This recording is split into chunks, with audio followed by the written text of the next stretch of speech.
ಬಿಬಿಎಂಪಿಯ ಮಾಜಿ ಕಾರ್ಪೊರೇಟರ್ ಆಶಾ ಸುರೇಶ್ ಅವರು ನಮ್ಮ ಜೊತೆಗಿದ್ದಾರೆ. ಮೇಡಮ್, ಸಾಕಷ್ಟು ಹೋರಾಟವನ್ನ ಮುನಿರತ್ನ ಅವರ ವಿರುದ್ಧ ನೀವು ಕೂಡ ಮಾಡಿದ್ರಿ. ಏನೇನ್ ಸಮಸ್ಯೆ ಆಗ್ತಿತ್ತು? ಈಗ ಮತ್ತೊಂದು FIR ಅವ್ರ ಮೇಲೆ ದಾಖಲಾಗಿದೆ. ಇದೆಲ್ಲ ಹಿಂದೆ ಗಮನದಲ್ಲಿ ಇತ್ತ ಅಂತ?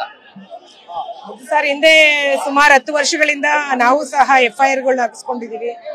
ನಮ್ಮ ಮೇಲೂ ಒಂದು 25 ಕೇಸ್ಗಳು ದಾಖಲೆ ಆಗಿತ್ತು. ಸಾಕಷ್ಟು ಅನುಭವಿಸಿದೀವಿ.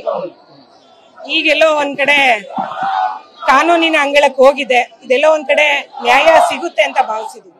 ತಪ್ಪು ಮಾಡಿದವ್ರಿಗೆ ಶಿಕ್ಷೆ ಆಗ್ಲೇಬೇಕು, ಯಾರೇ ಆಗಿದ್ರು. ಈಗ ಮಹಿಳೆಯರನ್ನ ಬಳಸ್ಕೊಂಡು ಅಧಿಕಾರಿಗಳನ್ನ, ಮಾಜಿ ಕಾರ್ಪೊರೇಟರ್ಗಳನ್ನ ಹನಿ ಟ್ರಾಪಿಗೆ ಒಳಪಡಿಸ್ತಿದ್ರು ಅಂತ ಆ ರೀತಿ ಆರೋಪ ಆವಾಗೂ ಇತ್ತ ಅವ್ರ ಮೇಲೆ?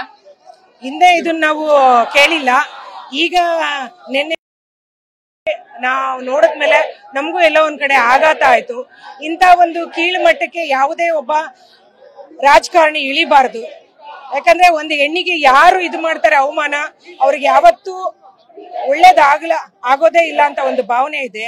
ಇತಿಹಾಸದಲ್ಲಿ ಹೆಣ್ಣನ್ನ ಯಾರು ನಿಂದಿಸ್ತಾರೋ ಅವರು ಕರ್ಮಕ್ಕೆ ಒಳಗಾಗ್ತಾರೆ ಅಂತ ಅನ್ಕೊಂಡಿದೀವಿ. ಹಾಗಾಗಿ ಎಲ್ರು ಹೆಣ್ಣನ್ನ ಗೌರವಿಸ್ಬೇಕಾಗುತ್ತೆ. ಬಿಬಿಎಂಪಿಯ ಮಾಜಿ ಕಾರ್ಪೊರೇಟರ್ ಆಶಾ ಸುರೇಶ್ ಅವರು ನಮ್ಮ ಜೊತೆಗಿದ್ದಾರೆ. ಮೇಡಮ್, ಸಾಕಷ್ಟು ಹೋರಾಟವನ್ನ ಮುನಿರತ್ನ ಅವರ ವಿರುದ್ಧ ನೀವು ಕೂಡ ಮಾಡಿದ್ರಿ. ಏನೇನ್ ಸಮಸ್ಯೆ ಆಗ್ತಿತ್ತು? ಈಗ ಮತ್ತೊಂದು FIR ಅವ್ರ ಮೇಲೆ ದಾಖಲಾಗಿದೆ. ಇದೆಲ್ಲ ಹಿಂದೆ ಗಮನದಲ್ಲಿ ಇತ್ತ ಅಂತ? ಸರ್, ಹಿಂದೆ ಸುಮಾರು 10 ವರ್ಷಗಳಿಂದ ನಾವು ಸಹ FIR ಹಾಕಿಸ್ಕೊಂಡಿದೀವಿ. ನಮ್ಮ ಮೇಲೂ ಒಂದು 25 ಕೇಸ್ಗಳು ದಾಖಲೆ ಆಗಿತ್ತು. ಸಾಕಷ್ಟು ಅನುಭವಿಸಿದೀವಿ. ಈಗೆಲ್ಲೋ ಒಂದ್ ಕಡೆ ಕಾನೂನಿನ ಅಂಗಳಕ್ಕೆ ಹೋಗಿದೆ. ಇದೆಲ್ಲೋ ಒಂದ್ ಕಡೆ ನ್ಯಾಯ ಸಿಗುತ್ತೆ ಅಂತ ಭಾವಿಸಿದೀವಿ. ತಪ್ಪು ಮಾಡಿದವ್ರಿಗೆ ಶಿಕ್ಷೆ ಆಗ್ಲೇಬೇಕು, ಯಾರೇ ಆಗಿದ್ರು. ಈಗ ಮಹಿಳೆಯರನ್ನ ಬಳಸ್ಕೊಂಡು ಅಧಿಕಾರಿಗಳನ್ನ, ಮಾಜಿ ಕಾರ್ಪೊರೇಟರ್ಗಳನ್ನ ಹನಿ ಟ್ರಾಪಿಗೆ ಒಳಪಡಿಸ್ತಿದ್ರು ಅಂತ ಆ ರೀತಿ ಆರೋಪ ಆವಾಗೂ ಇತ್ತ ಅವ್ರ ಮೇಲೆ? ಹಿಂದೆ ಇದನ್ನ ನಾವು ಕೇಳಿಲ್ಲ.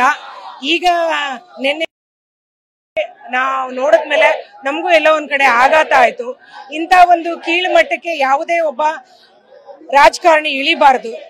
ಯಾಕಂದ್ರೆ ಒಂದು ಹೆಣ್ಣಿಗೆ ಯಾರು ಇದು ಮಾಡ್ತಾರೆ ಅವಮಾನ, ಅವ್ರಿಗೆ ಯಾವತ್ತೂ ಆಗೋದೇ ಇಲ್ಲ ಅಂತ ಒಂದು ಭಾವನೆ ಇದೆ. ಇತಿಹಾಸದಲ್ಲಿ ಹೆಣ್ಣನ್ನ ಯಾರು ನಿಂದಿಸ್ತಾರೋ ಅವರು ಕರ್ಮಕ್ಕೆ ಒಳಗಾಗ್ತಾರೆ ಅಂತ ಅನ್ಕೊಂಡಿದೀವಿ. ಹಾಗಾಗಿ ಎಲ್ರು ಹೆಣ್ಣನ್ನ ಗೌರವಿಸ್ಬೇಕಾಗುತ್ತೆ.